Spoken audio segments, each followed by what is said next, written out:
The year was 1977. On the 1st of January, the Northern Territory Government was given powers of local government, parks and wildlife, traffic, police, prisons and tourism. It was independence.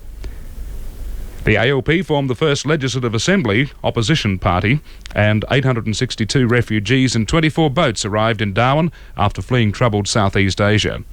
In January of 1977 was a bad one for Alice Springs. We awoke to some horrific news.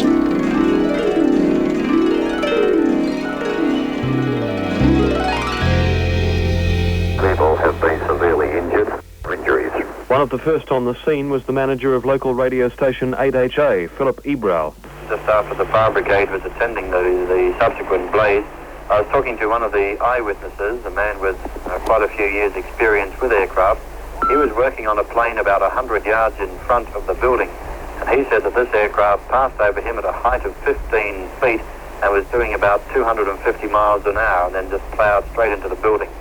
Apparently it came without even giving an indication to the control tower that it was in the area, came across the strip in the abnormal fashion and straight into the building itself. Was that a hangar or an administration building? The first part of the building was a two-storey administration building, and part of the upper storey was not used. It was a canteen, and once the plane had passed through that, it dropped through the roof of a workshop which was immediately behind the administration building. The crash area has now been sealed off, and Transport Department investigating teams are on their way from Adelaide and Perth. Bad news for Alice Springs, January of 1977 with the Conair disaster. Good evening, Terry Daniel reporting. Following today's air disaster at Alice Springs Airport, as reported in the national news, 8HA News now brings you up to date on the latest details. To Mr Philip Ebrell, the General Manager of 8HA. The latest information on the Alice Springs air disaster is that 4 people are dead, one being the pilot and the other 3 being in the Conair engineering workshop at the time of the disaster. 8HA News believes a pilot left Alice Springs several months ago and was recently at Katherine, having moved to Wyndham only a week ago. The plane he used was stolen before dawn today from the Wyndham airport. The plane took off from a darkened and unlit airstrip. Its registration number VHENA. It's a Beechcraft Baron. The flying time from Wyndham is 4 hours, and as the plane was heard by several residents shortly before dawn their time, it places its time of arrival at Alice Springs at about 10:30, quarter to 11ish. The disaster occurred at a quarter to 11. 5 people were taken to hospital. One of them, immediately after the accident, was taken in a Department of Air Transport vehicle. The other 4 later on by ambulance. Latest reports from the hospital tonight are that the 4 males and 1 female admitted to hospital today were in a fairly satisfactory condition.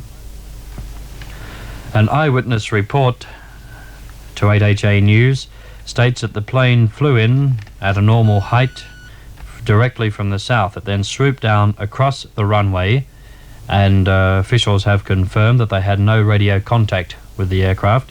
It swooped down across the runway to a height of about 15 feet, narrowly missing the gentleman who made the eyewitness report.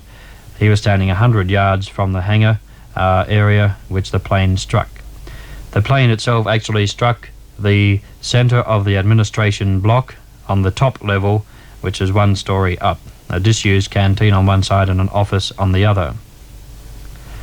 The plane went through the canteen area and dropped through the roof of the engineering workshops immediately behind. The body of the pilot and wreckage from the aircraft and debris from the building continued on under the impact for another 100 yards or so. The chairman of Conair, Mr Eddie Connellan, today expressed sympathy and offered condolences to the families of those people involved.